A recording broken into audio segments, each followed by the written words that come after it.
আসসালামু আলাইকুম, স্বাগত জানাচ্ছি আইটিভি নিউজে। শুরুতেই জানিয়ে দিব শিরোনাম, পরে থাকবে বিস্তারিত। শুরুতেই ভারতের সংবাদ জানিয়ে দিব। লোকসভা নির্বাচন ঝোলা গুটিয়ে হিমালয়ে যাওয়ার সময় এসেছে। মোদীকে খোঁচা কংগ্রেস নেতার। গত দুই নির্বাচনের ক্ষতি পুষিয়ে ঘুরে দাঁড়াচ্ছে কংগ্রেস। থাকবে এ সম্পর্কে বিস্তারিত প্রতিবেদন। এরপর জানিয়ে দিব ইসরায়েল হামাস পুরোদমে যুদ্ধ চলছে। হিজবুল্লাহর রকেট ও ড্রোন হামলায় উত্তর ইসরায়েল জুড়ে দাবানল। এরপর থাকবে রাশিয়া ইউক্রেন যুদ্ধ, প্রাণঘাতী ভুল হিসাব নিকাশ করবেন না, মার্কিন সরকারকে রাশিয়ার হুঁশিয়ারি। এরপর জানিয়ে দিব গুরুত্বপূর্ণ সংবাদ। আমি আশা করি নেতানিয়াহু এবং তার ফেরাউন সরকার জাহান্নামে জ্বলবে। এবং সর্বশেষ জানিয়ে দিব লোকসভা নির্বাচন, তারকা প্রার্থীরা কে এগিয়ে কে পিছিয়ে, দেব নাকি হিরণ, থাকবে এরকম প্রত্যেকেরই তথ্য। এতক্ষণ শুনছিলেন সংবাদ শিরোনাম, এখন জানিয়ে দিব বিস্তারিত। ঝোলা গুটিয়ে হিমালয়ে যাওয়ার সময় হয়েছে। মোদীকে কংগ্রেস নেতা। গত দুই নির্বাচনের ক্ষতি পুষিয়ে ঘুরে দাঁড়াচ্ছে কংগ্রেস। ভারতের প্রধানমন্ত্রী নরেন্দ্র মোদীকে 2016 সাল করা তার একই মন্তব্যের কথা মনে করে দিয়ে খোঁচা মেরেছেন কংগ্রেস নেতা জয়রাম রমেশ।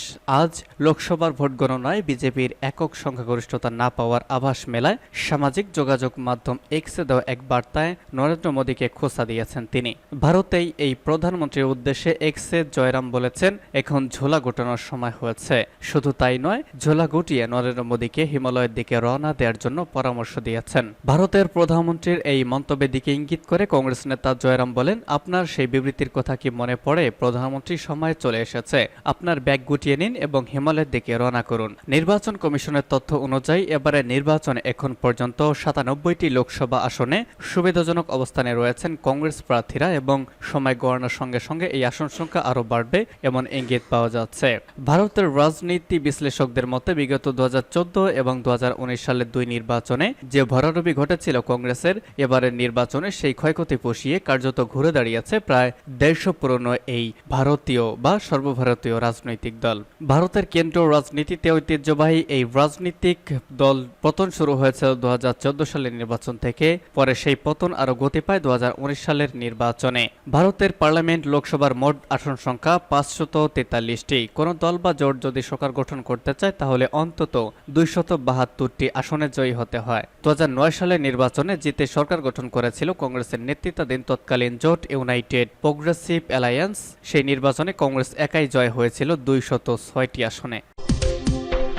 হিজবুল্লাহর রকেট ও ড্রোন হামলায় উত্তর ইসরায়েল জুড়ে দাবানল। ইসরায়েলি অগ্নি নির্বাপক কর্মীরা ইসরায়েলের উত্তরাঞ্চল জুড়ে তীব্র দাবানল নিয়ন্ত্রণে লড়াই চালিয়ে যাচ্ছেন। প্রতিবেশী লেবানন থেকে রকেট ও ড্রোন হামলা চালানোর পরপরই এই দাবানল শুরু হয় বলে টাইমস অফ ইসরায়েলের প্রতিবেদনে বলা হয়েছে। তবে বেশিরভাগ আগুন নিয়ন্ত্রণে এসেছে স্থানীয় সময় আজ মঙ্গলবার ভোরের দিকে এই ঘটনা ঘটেছে। গতকাল রাত থেকে ইসরায়েলের উত্তর সীমান্তে রকেট ও ড্রোনের সাহায্যে হামলা চালানো শুরু করে হিজবুল্লাহ। তবে ঠিক কতটি রকেট বা কতগুলো ড্রোনের সাহায্যে এই হামলা চালানো হয়েছে এ ব্যাপারে কোনো তথ্য না জানালেও ইসরায়েলের ফায়ার অ্যান্ড সিকিউরিটি বা রেস্কিউ সার্ভিস জানিয়েছে 30টিরও বেশি অগ্নি নির্বাপক ক্রু আগুন নেভানোর কাজ করছে।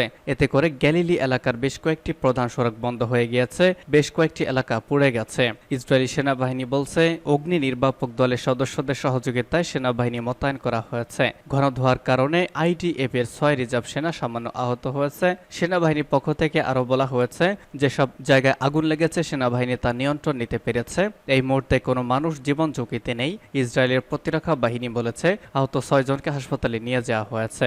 ইসরায়েল প্রধানমন্ত্রী বেনিয়ামিন নেতানিয়াহুর কার্যালয় থেকে বলা হয়েছে, তারা সেনাবাহিনীর সঙ্গে দাবানলের বিষয়টি নিবিড়ভাবে পর্যবেক্ষণ করছে। লেবাননের রকেট হামলার পর সোমবার এই আগুনের সূত্রপাত বলে প্রধানমন্ত্রী কার্যালয় থেকে উল্লেখ করা হয়েছে। ফায়ার সার্ভিস জানিয়েছে, গতকাল বিকাল থেকে আগুন ছড়িয়ে পড়েছে, তীব্র তাপপ্রবাহ এলাকাটিকে গ্রাস করে ফেলেছে। আজ সকালে ফায়ার সার্ভিস জানিয়েছে, বেশিরভাগ দাবানল নিয়ন্ত্রণে আনা হয়েছে। ফায়ার ডিপার্টমেন্ট আরও বলেছে, তারা এখনও কিছু এলাকায় আগুন নিয়ন্ত্রণে আনতে লড়াই করছে। রাশিয়া ইউক্রেন যুদ্ধ, প্রাণঘাতী ভুল হিসাব নিকাশ করবেন না, মার্কিন সরকারকে রাশিয়ার হুঁশিয়ারি। ইউক্রেন যুদ্ধে প্রাণঘাতী ভুল হিসাব নিকাশ না করার জন্য মার্কিন কর্মকর্তাদের নতুন করে হুঁশিয়ার করে দিয়েছে রাশিয়া। ইউক্রেনকে দীর্ঘ পাল্লার ক্ষেপণাস্ত্র সরবরাহ এবং তা দিয়ে রাশিয়ার বিরুদ্ধে চালানোর জন্য কিয়েভকে অনুমতি দেওয়ার পর রাশিয়ার পক্ষ থেকে এই হুঁশিয়ারি উচ্চারণ করা হলো। গত বৃহস্পতিবার মার্কিন প্রেসিডেন্ট জো বাইডেন কিয়েভকে দীর্ঘ পাল্লার অস্ত্র ব্যবহারের অনুমতি দেন। এরপর পরেই জার্মানি নয় ও তাদের সরবরাহ করা দীর্ঘ পাল্লার ক্ষেপণাস্ত্র ও গোলাবারুদ রাশিয়ার বিরুদ্ধে ব্যবহার করতে ইউক্রেন সরকারকে অনুমতি দেয়। এছাড়া ফ্রান্স এবং ব্রিটেন আগেই তাদের অস্ত্র ব্যবহার করে রাশিয়ার অভ্যন্তরে হামলা চালানোর জন্য ইউক্রেনকে সবুজ সংকেত দিয়েছে। এ সম্পর্কে রাশিয়ার অন্যতম উপপররাষ্ট্রমন্ত্রী সের্গেই বিয়ারকভ গতকাল বলেছেন, যদি আমেরিকা রাশিয়ার হুঁশিয়ারি উচ্চারণ করে ইউক্রেনকে দীর্ঘ পাল্লার অস্ত্র সরবরাহ করে এবং সেগুলো রাশিয়ার বিরুদ্ধে ব্যবহারের অনুমতি দেয়, তাহলে আমেরিকাকে প্রাণঘাতী পরিণতি বরণ করতে হবে। বিয়ারকভ বলেছেন, আমি মার্কিন কর্মকর্তাদেরকে এমন ভুল হিসাব নিকাশের ব্যাপারে সতর্ক করব যা প্রাণঘাতী পরিণতি ডেকে আনবে। রাষ্ট্রীয় সংবাদ সংস্থা রিয়া নভোস্তি এই খবর দিয়েছে। গত সপ্তাহে রুশ প্রেসিডেন্ট ভ্লাদিমির পুতিন পাশ্চাত্যকে হুঁশিয়ারি উচ্চারণ করে বলেছেন, আপনারা আগুন নিয়ে খেলবেন না। পুতিনের সেই হুঁশিয়ারি সত্ত্বেও আমেরিকা ইউক্রেনকে দীর্ঘ পাল্লার অস্ত্র দিচ্ছে। আমি আশা করি নেতানিয়াহু এবং তার ফেরাউন সরকার জাহান্নামে জ্বলবে। আয়ারল্যান্ডের পার্লামেন্টের সদস্য থমাস গোল্ড গাজা ইসরায়েলি নৃশংসতা ও অপরাধযজ্ঞের ছবি এবং ভিডিও দেখে অত্যন্ত মর্মাহত ও ক্ষুব্ধ হয়েছেন বলেছেন, আমি আশা করি নেতানিয়াহু, তার ফেরাউন সরকার এবং তার জেনারেলরা জাহান্নামে জ্বলবে।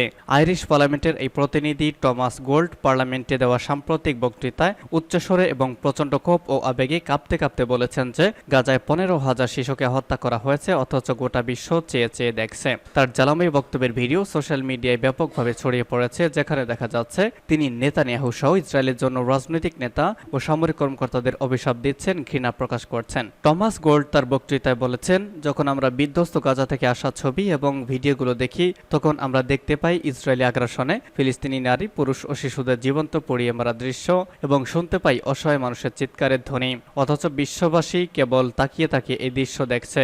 বক্তৃতা দেওয়ার সময় অত্যন্ত আবেগভরা ও কাঁপা কাঁপা কণ্ঠে তিনি আরো বলেন, 15,000 শিশুকে জবাই করা হয়েছে এবং 35,000 পুরুষ, মহিলা ও শিশুকে হত্যা, এটা অবিশ্বাস্য। যেখানে নজিরবিহীন গণহত্যা হয়েছে, মাথাবিহীন শিশুদের লাশ পড়ে আছে, আর ইসরায়েল সরকার বলছে এটা তাদের ভুল ছিল। আমি আশা করি নেতানিয়াহু জাহান্নামে জ্বলবে এবং শিশুদের ও তাদের পরিবারকে পুড়িয়ে মারার শাস্তি ভোগ করবে। আয়ারল্যান্ডের পার্লামেন্টের সদস্য থমাস গোল্ড আরো বলেছেন, আমি আশা করি যে নেতানিয়াহু সহ ইসরায়েলের জন্য অন্য রাজনৈতিক নেতা ও সামরিক কর্মকর্তারা জাহান্নামের আগুনে জ্বলবে এবং সৃষ্টিকর্তা যেন তাদের প্রাপ্য শাস্তি স্বাদ আস্বাদন করান। কারণ এখন যা ঘটছে তা শুধু বর্ণবাদ নয়, তারা যা করছে তা প্রতিটি বিবেকবান হৃদয়কে নাড়া দেওয়ার মতো। এবং সর্বশেষ জানিয়ে দিব, ভারতের লোকসভা নির্বাচন, তারকা প্রার্থীরা কে এগিয়ে কে পিছিয়ে। পশ্চিমবঙ্গের নির্বাচনে এবার যেমন সিনেমা সিরিয়ালের অভিনেতা অভিনেত্রী অনেকে প্রার্থী করেছিল তৃণমূলে কংগ্রেস আর বিজেপি, তেমনি রাজনীতির মাঠে তারকা প্রার্থীও ছিলেন অনেকেই। দেখে নেওয়া যাক বেলা 12টায় তারা কে এগিয়ে বা পিছিয়ে আছেন। বীরভূম আসন থেকে তৃণমূল কংগ্রেসের 3 বারের সংসদ সদস্য অভিনেত্রী শতাব্দী রায় তার নিকটতম প্রতিদ্বন্দ্বী বিজেপি প্রার্থী দেবতনু ভট্টাচার্যের চেয়ে প্রায় 53,000 ভোটে এগিয়ে আছেন। বলিউড ছবির এক সময়ের নায়ক শত্রুঘ্ন সিনহা এবার আসানসোল কেন্দ্র থেকে তৃণমূল কংগ্রেসের প্রার্থী হয়েছিলেন। তিনি বিজেপির প্রাক্তন সংসদ সদস্য বিজেপি প্রার্থী এস আলওয়ালিয়ার চেয়ে প্রায় 23,000 ভোটে এগিয়ে আছেন। পাশের কেন্দ্র বর্ধমান দুর্গাপুরে তৃণমূল কংগ্রেস প্রার্থী করেছিলেন প্রাক্তন ক্রিকেটার কীর্তি আজাদকে। তার বিপরীতে বিজেপির হেভিওয়েট রাজনৈতিক তারকা প্রার্থী ছিলেন দলের প্রাক্তন রাজ্য সভাপতি দিলীপ ঘোষ। আজাদ এখন 40,000 বেশি ভোটে এগিয়ে রয়েছেন। বাঁকুড়া কেন্দ্রে বিজেপির প্রার্থী হয়েছিলেন কেন্দ্রীয় মন্ত্রী ডক্টর সুভাষ সরকার। তার প্রতিদ্বন্দ্বী প্রার্থী হয়েছিলেন তৃণমূল কংগ্রেস নেতা অপূরব চক্রবর্তী। তিনি বিজেপি প্রার্থীর চেয়ে প্রায় 6,000 ভোটে এগিয়ে আছেন। ঘাটাল কেন্দ্রে বাংলা সিনেমার 2 হিরো দেব ও হিরণ মুখোমুখি লড়াই করছেন। তৃণমূল কংগ্রেসের প্রার্থী দেব, যার পোশাকি নাম দীপক অধিকারী, তিনি নিকটতম প্রতিদ্বন্দ্বী বিজেপির হিরণ চ্যাটার্জির থেকে 8,000-এর বেশি ভোটে এগিয়ে আছেন।